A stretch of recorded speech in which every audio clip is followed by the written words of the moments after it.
Hi friends, welcome back to A V Shetty channel. ಇವತ್ತಿನ ಈ ವಿಡಿಯೋದಲ್ಲಿ SATS ಕರ್ನಾಟಕದ ಅಡಿಯಲ್ಲಿ ಮಕ್ಕಳ ಎಕ್ಸಿಟ್ ಕ್ಲಾಸ್ ಮಕ್ಕಳಾಗಿರ್ಬೋದು ಅಥವಾ ಬೇರೆ ಯಾವುದೇ ಕ್ಲಾಸ್ನಿಂದ TC ತೆಗೆದುಕೊಂಡು ಹೋಗಿದ್ರೆ ಅಂಥ ಮಕ್ಕಳ ಪ್ರೋಗ್ರೆಸ್ ರಿಪೋರ್ಟ್ ಕಾರ್ಡನ್ನು ಹೇಗೆ ಡೌನ್ಲೋಡ್ ಮಾಡಿಕೊಳ್ಬೇಕು, ಅದನ್ನು ಕಂಪ್ಯೂಟ್ರಲ್ಲಿ ಮಾಡಬೇಕಂತೇನಿಲ್ಲ, ಮೊಬೈಲಲ್ಲಿ ಕೂಡ ನಾವು ಪ್ರೋಗ್ರೆಸ್ ರಿಪೋರ್ಟನ್ನು ಮಾಡ್ಕೋಬೋದು. ಸೊ ಅದನ್ನು PDF ರೂಪದಲ್ಲಿ ಹೇಗೆ ಡೌನ್ಲೋಡ್ ಮಾಡ್ಕೊಳ್ಬೇಕು ಮೊಬೈಲ್ನಿಂದ ಅನ್ನುವಂತಹ ಕ್ಲಿಯರ್ ವಿಧಾನವನ್ನು ನಾನಿವತ್ತು ಹೇಳ್ತಾ ಇದ್ದೀನಿ. ಅದಕ್ಕಿಂತ ಮುಂಚೆ ಇನ್ನೂ ಯಾರ್ಯಾರು ಈ ವಿಡಿಯೋನ ಸಬ್ಸ್ಕ್ರೈಬ್ ಆಗದೆ ನೋಡ್ತಿದ್ರು ಅವರೆಲ್ಲ ಈ ಕೂಡಲೇ ಎ ವಿ ಶೆಟ್ಟಿ ಚಾನಲನ್ನು ಸಬ್ಸ್ಕ್ರೈಬ್ ಆಗಿ ಪಕ್ಕದಲ್ಲಿರುವಂತಹ ಬೆಲ್ ಐಕಾನ್ ಮೇಲೆ ಕ್ಲಿಕ್ ಮಾಡಿ ಆಲನ್ನು ಸೆಲೆಕ್ಟ್ ಮಾಡಿ. ಇದರಿಂದ ನಾನು ಯಾವುದೇ ವಿಡಿಯೋನ ಯೂಟ್ಯೂಬ್ನಲ್ಲಿ ಅಪ್ಲೋಡ್ ಮಾಡಿದ ತಕ್ಷಣ ನಿಮಗೆ ನೋಟಿಫಿಕೇಷನ್ ತಲುಪುತ್ತೆ. ಜೊತೆಗೆ ಮಾಹಿತಿ ಇಷ್ಟ ಆದರೆ ವಿಡಿಯೋನ ಲೈಕ್ ಮಾಡೋದನ್ನು ಮರಿಬೇಡಿ. ಲೆಟ್ ಅಸ್ ಸ್ಟಾರ್ಟ್ ದ ವಿಡಿಯೋನ ಸ್ಟಾರ್ಟ್ ಮಾಡೋಕ್ಕಿಂತ ಮುಂಚೆ ಪ್ರೋಗ್ರೆಸ್ ಕಾರ್ಡ್ ಡೌನ್ಲೋಡ್ ಮಾಡಿಕೊಳ್ಳೋದಕ್ಕಿಂತ ಮುಂಚೆ ಗಮನಿಸಬೇಕಾದಂತಹ ಕೆಲವೊಂದು ಅಂಶಗಳಿವೆ, ಅದನ್ನು ನಾವು ತಿಳಿದುಕೊಳ್ಳೋಣ. ಮೊದಲನೇದಾಗಿ ಮಕ್ಕಳ ಮಾಹಿತಿಯಲ್ಲಿ ಏನಾದರೂ ತಪ್ಪಿದರೆ ಸರಿಪಡಿಸಬೇಕು. ಮಕ್ಕಳ ಮಾಹಿತಿ ಅಂತಂದರೆ ಮಗುವಿನ ಹೆಸರಾಗಿರ್ಬೋದು, ತಂದೆಯ ಹೆಸರಾಗಿರ್ಬೋದು, ತಾಯಿ ಹೆಸರಾಗಿರ್ಬೋದು, ಸರ್ನೇಮ್ ಆಗಿರ್ಬೋದು, ಡೇಟ್ ಆಫ್ ಬರ್ತ್ ಆಗಿರ್ಬೋದು, ಇವುಗಳಲ್ಲಿ ಏನಾದರೂ ತಪ್ಪಿದ್ದಲ್ಲಿ ನಾವು ಮೊದಲು ಅಪ್ಡೇಟ್ ಮಾಡ್ಕೊಳ್ಬೇಕಾಗುತ್ತೆ. ಒಂದು ಸಾರಿ ನೀವು ಪ್ರೋಗ್ರೆಸ್ ಕಾರ್ಡ್ TCಯನ್ನು ಡೌನ್ಲೋಡ್ ಮಾಡಿದ ಮೇಲೆ ನಿಮ್ಮ ಶಾಲೆಯಿಂದ ಆ ಮಗುವಿನ ಮಾಹಿತಿ ಔಟ್ ಆಗುತ್ತೆ. ಅಲ್ಲಿ ಮುಂದೆ ನೀವು ಏನಾದರೂ ಚೇಂಜಸ್ ಮಾಡಬೇಕಾದ್ರೆ ಬರೋದಿಲ್ಲ. ಸೊ ಈಗಲೇ TC ತೆಗೆಯೋಕ್ಕಿಂತ ಮುಂಚೆ ನೀವು ಅಪ್ಡೇಟ್ ಮಾಡ್ಕೊಳ್ಬೇಕಾಗುತ್ತೆ. TC ಮತ್ತು ಮಾಸ್ ಕಾರ್ಡಲ್ಲಿ ಸೇಮ್ ಬರಬೇಕು ಅಂದರೆ ಮಾಸ್ ಕಾರ್ಡಲ್ಲಿ ಕೂಡ ನೀವೇನು ಮಾಡಬೇಕಾಗುತ್ತೆ, ಡೌನ್ಲೋಡ್ ಮಾಡೋಕ್ಕಿಂತ ಮುಂಚೆ ಅಪ್ಡೇಟ್ ಮಾಡ್ಕೊಳ್ಬೇಕಾಗುತ್ತೆ. ಸೊ ದಾಖಲಾತಿಯಲ್ಲಿ ಏನು ಮಾಹಿತಿ ಇದೆಯೋ ಅದೇ ಪ್ರಕಾರ SATSನಲ್ಲೂ ಇದೆಯೋ ಇಲ್ವೋ ಅಂತ ಒಂದು ಸಾರಿ ಕನ್ಫರ್ಮ್ ಮಾಡಿಕೊಂಡು ನೀವು ಪ್ರೋಗ್ರೆಸ್ ರಿಪೋರ್ಟ್ ಕಾರ್ಡನ್ನು ಡೌನ್ಲೋಡ್ ಮಾಡ್ಕೊಳ್ಬೇಕು. ಅದು ಹೇಗೆ ಅನ್ನೋದನ್ನು ನಾನು ಇಲ್ಲಿ ಮೇಲೆ ಐ ಕಾರ್ಡಲ್ಲೂ ಕೂಡ ಆ ವಿಡಿಯೋನ ಹಾಕಿರ್ತೀನಿ. ಜೊತೆಗೆ ವಿಡಿಯೋ ಎಂಡ್ ಸ್ಕ್ರೀನಲ್ಲಿ ಕೂಡ ಆ ವಿಡಿಯೋನ ಹಾಕಿರ್ತೀನಿ. ಅದರಂತೆ ನೀವು ಮಾಹಿತಿಯನ್ನು ಅಪ್ಡೇಟ್ ಮಾಡಿಕೊಳ್ಬೋದು. ಇನ್ನು ಎರಡನೇ ಪಾಯಿಂಟ್ ಅಂದರೆ ಮಕ್ಕಳ ಪಾರ್ಟ್ B ಗ್ರೇಡನ್ನು ನೀವು ಹಾಕಿರಲೇಬೇಕು. ಒಂದು ವೇಳೆ ಪಾರ್ಟ್ B ಗ್ರೇಡನ್ನು ಹಾಕಿದ್ದಿಲ್ಲ ಅಂದರೆ ಅದು ಆಟೋಮೆಟಿಕಲಿ C ಗ್ರೇಡ್ ಅಂತ ತೆಗೆದುಕೊಳ್ಳುತ್ತೆ. ಸೊ ಅದಕ್ಕೋಸ್ಕರ ಪಾರ್ಟ್ B ಗ್ರೇಡನ್ನು ಹಾಕಿದ್ದೀರಾ ಇಲ್ವಾ ಅಂತ ಕನ್ಫರ್ಮ್ ಮಾಡಿಕೊಳ್ಳಿ. ಇನ್ನು ಮೂರನೇ ಪಾಯಿಂಟಾಗಿ ಮಕ್ಕಳ 4 FA ಮತ್ತು 2 SAಗಳನ್ನು ಹಾಕಿರಬೇಕು. ಜೊತೆಗೆ ಮೇನಿಂದ ಹಿಡಿದು ಏಪ್ರಿಲ್ವರೆಗೂ ಎಲ್ಲ ತಿಂಗಳ ಹಾಜರಾತಿಯನ್ನು ಕೂಡ ನೀವು ಹಾಕಿರಬೇಕು. ಇವೆಲ್ಲವನ್ನು ಕನ್ಫರ್ಮ್ ಮಾಡಿಕೊಂಡ ನಂತರವೇ ಪ್ರೋಗ್ರೆಸ್ ರಿಪೋರ್ಟ್ ಕಾರ್ಡನ್ನು ಡೌನ್ಲೋಡ್ ಮಾಡಿಕೊಳ್ಳಿ. ಪ್ರೋಗ್ರೆಸ್ ಕಾರ್ಡನ್ನು ಡೌನ್ಲೋಡ್ ಮಾಡಿಕೊಳ್ಳಲು ಯಾವುದಾದರೊಂದು ಬ್ರೌಸರನ್ನು ಓಪನ್ ಮಾಡಿ ನಿಮ್ಮ ಸ್ಕೂಲ್ ಯೂಸರ್ ನೇಮನ್ನು ಹಾಕಿ SATS ಪೋರ್ಟಲ್ನಲ್ಲಿ ಲಾಗಿನ್ ಆದ ನಂತರ ಡ್ಯಾಶ್ಬೋರ್ಡ್ ಕೆಳಗಡೆ ಇರುವಂತಹ ಸ್ಟೂಡೆಂಟ್ ಮ್ಯಾನೇಜ್ಮೆಂಟ್ ಕ್ಲಾಸ್ 1 to 10 ಮೇಲೆ ಕ್ಲಿಕ್ ಮಾಡಿ. ಅದರಲ್ಲಿ ಬರುವಂತಹ ಸಬ್ ಮೆನ್ಯೂಸಲ್ಲಿ ಲಾಸ್ಟಿಂದ ಎರಡನೇ ಆಪ್ಷನ್ CCE ರಿಸಲ್ಟ್ಸ್ ಮೇಲೆ ಕ್ಲಿಕ್ ಮಾಡಿ. ಅದರಲ್ಲಿ ಮತ್ತೆ ಸಬ್ ಮೆನ್ಯೂಸ್ ಓಪನ್ ಆಗುತ್ತೆ. ಅದರಲ್ಲಿ ನೀವು ಜನರೇಟ್ ಪ್ರೋಗ್ರೆಸ್ ರಿಪೋರ್ಟ್ ಕಾರ್ಡ್ ಮೇಲೆ ಕ್ಲಿಕ್ ಮಾಡಿ. ಆಗ ಸ್ಟೂಡೆಂಟ್ ಪ್ರೋಗ್ರೆಸ್ ರಿಪೋರ್ಟ್ ಕಾರ್ಡ್ ಅಂತ ಈ ರೀತಿ ಇಂಟರ್ಫೇಸ್ ಓಪನ್ ಆಗುತ್ತೆ. ಇದರಲ್ಲಿ ನೀವು ಸ್ಟ್ಯಾಂಡರ್ಡನ್ನು ಸೆಲೆಕ್ಟ್ ಮಾಡ್ಕೊಳ್ಳಿ. ನೀವು ಯಾವ ಕ್ಲಾಸಿನ ಮಗುವಿನ ಮಾಸ್ ಕಾರ್ಡ್ ಡೌನ್ಲೋಡ್ ಮಾಡಬೇಕಾಗಿದೆಯೋ ಆ ಸ್ಟ್ಯಾಂಡರ್ಡನ್ನು ಸೆಲೆಕ್ಟ್ ಮಾಡಿ. ಫಾರ್ ಎಕ್ಸಾಂಪಲ್ ನಾನು 5th ಸ್ಟ್ಯಾಂಡರ್ಡನ್ನು ಸೆಲೆಕ್ಟ್ ಮಾಡ್ತಿದ್ದೀನಿ. ಅಕಾಡೆಮಿಕ್ ಇಯರ್ ಮೀಡಿಯಮ್ ಎಲ್ಲ ಆಲ್ರೆಡಿ ಫೆಚ್ ಆಗಿರುತ್ತೆ. ಸರ್ಚ್ ಮೇಲೆ ಕ್ಲಿಕ್ ಮಾಡಿ.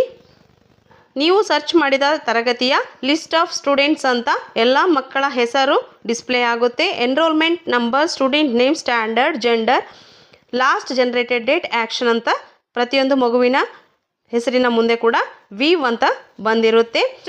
ಲಾಸ್ಟ್ ಜನರೇಟೆಡ್ ಡೇಟ್ ಅಂತಿದೆ ನೋಡಿ, ಅಲ್ಲಿ ನೀವೇನಾದರೂ ಆ ಮಗುವಿನ ಪ್ರೋಗ್ರೆಸ್ ರಿಪೋರ್ಟ್ ಕಾರ್ಡ್ ಒಂದು ಸಾರಿ ಜನ್ರೇಟ್ ಮಾಡಿದ್ರಿ ಅಂತಂದರೆ ಅಲ್ಲಿ ಯಾವ ಡೇಟಿಗೆ ಜನ್ರೇಟ್ ಮಾಡಿದ್ದೀರಿ ಅನ್ನೋದನ್ನು ಡಿಸ್ಪ್ಲೇ ಆಗುತ್ತೆ.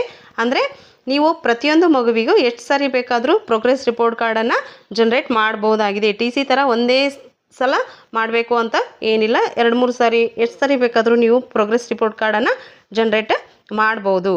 ನೆಕ್ಸ್ಟ್ ಇನ್ನು ನಾನೀಗ ಒಂದು ಮಗುವಿನ ಪ್ರೋಗ್ರೆಸ್ ಕಾರ್ಡನ್ನು ಜನ್ರೇಟ್ ಮಾಡಲು ವ್ಯೂ ಅಂತೇನಿದೆಯಲ್ಲ ಆ್ಯಕ್ಷನ್ ಕಾಲಮಲ್ಲಿ ಅದರ ಮೇಲೆ ಕ್ಲಿಕ್ ಮಾಡಿ.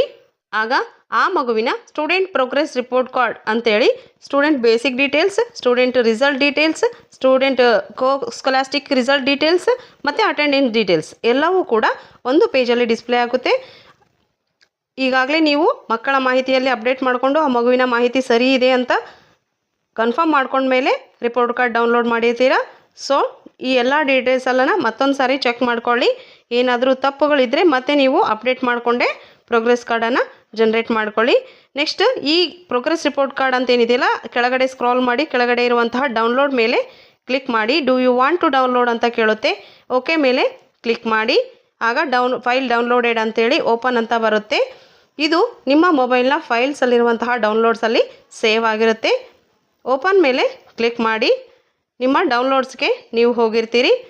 ಇಲ್ಲಿ ಪ್ರೋಗ್ರೆಸ್ ರಿಪೋರ್ಟ್ ಕಾರ್ಡನ್ನು ಓಪನ್ ಮಾಡಿದಾಗ ಇದು HTML ಫಾರ್ಮಲ್ಲಿರುತ್ತೆ. ಸೊ ಈ ರೀತಿ ಡಿಸ್ಪ್ಲೇ ಆಗುತ್ತೆ. ನಾವು ರಿಯಲ್ ಆಗಿರುವಂತಹ PDF ರೂಪದಲ್ಲಿರುವಂತಹ ಪ್ರೋಗ್ರೆಸ್ ಕಾರ್ಡನ್ನು ಡೌನ್ಲೋಡ್ ಮಾಡ್ಕೊಳ್ಬೇಕು ಅಂತಂದರೆ ಈಗ ಬ್ಯಾಕ್ ಹೋಗಿಬಿಟ್ಟು ನಿಮ್ಮ ಮೊಬೈಲ್ನ ಫೈಲ್ಸನ್ನು ಓಪನ್ ಮಾಡಿ. ಫೈಲ್ಸಲ್ಲಿ ಡೌನ್ಲೋಡ್ಸ್ ಮೇಲೆ ಕ್ಲಿಕ್ ಮಾಡಿ. ಆಗ ಈಗ ಲೇಟೆಸ್ಟ್ ಆಗಿ ಈಗ ತಾನೇ ಬಂದಿರುವಂತಹ ಸ್ಟೂಡೆಂಟ್ ಪ್ರೋಗ್ರೆಸ್ ರಿಪೋರ್ಟ್ ಅಂತ ಏನಿದೆಯಲ್ಲ ಅದರ ಮುಂದೆ ಇರುವಂತಹ 3 ಡಾಟ್ಸ್ ಮೇಲೆ ಕ್ಲಿಕ್ ಮಾಡಿ. ಆಗ ಈ ರೀತಿ ಆಪ್ಷನ್ಸ್ ಓಪನ್ ಆಗುತ್ತೆ. ಇದರಲ್ಲಿ ರೀನೇಮ್ ಅಂತಿದೆಯಲ್ಲ ಅದರ ಮೇಲೆ ಕ್ಲಿಕ್ ಮಾಡಿ.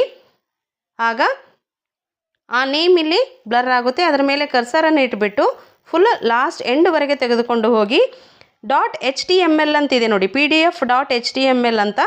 ಈಗ ನಿಮಗೆ ಅದು ಬಂದಿರೋದು HTML ಫಾರ್ಮಲ್ಲಿದೆ. ಹಾಗಾಗಿ PDF ಫಾರ್ಮ್ಗೆ ಕನ್ವರ್ಟ್ ಮಾಡಲು ಆ .html ಅನ್ನು ಬ್ಯಾಕ್ ಸ್ಪೇಸ್ ಮಾಡಿ ತೆಗೆದುಬಿಡಿ. ಕೇವಲ progress report card student progress report card .pdf ಮಾತ್ರ ಇರಬೇಕು. ಅಷ್ಟು ಉಳಿಸ್ಬಿಟ್ಟು ಓಕೆ ಮೇಲೆ ಕ್ಲಿಕ್ ಮಾಡಿ. ರೀನೇಮ್ ಫೈಲ್ ಎಕ್ಸ್ಟೆನ್ಷನ್ ಅಂತ ಕೇಳುತ್ತೆ. ರೀನೇಮ್ ಮೇಲೆ ಕ್ಲಿಕ್ ಮಾಡಿ.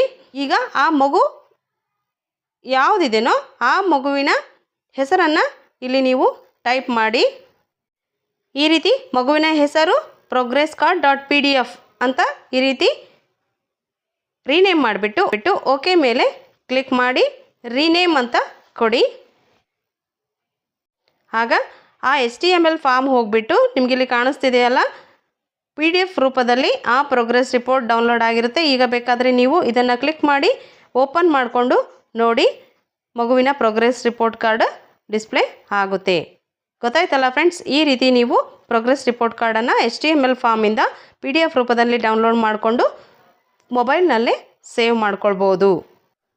ಇನ್ನೂ ಸಾಕಷ್ಟು MHRD ಮತ್ತು SATS ಸಂಬಂಧಿತ ವಿಡಿಯೋಗಳಿಗೆ AV ಶೆಟ್ಟಿ ಚಾನಲನ್ನು ಸಬ್ಸ್ಕ್ರೈಬ್ ಮಾಡೋದನ್ನು ಮರಿಬೇಡಿ. ವಿಡಿಯೋ ಇಷ್ಟ ಆದರೆ ಲೈಕ್ ಕೊಡಿ ಅಂತ ಹೇಳ್ತಾ ಮುಂದಿನ ವಿಡಿಯೋದಲ್ಲಿ ಸಿಗೋಣ. ಅಲ್ಲಿವರೆಗೂ ಬಾಯ್ ಫ್ರೆಂಡ್ಸ್.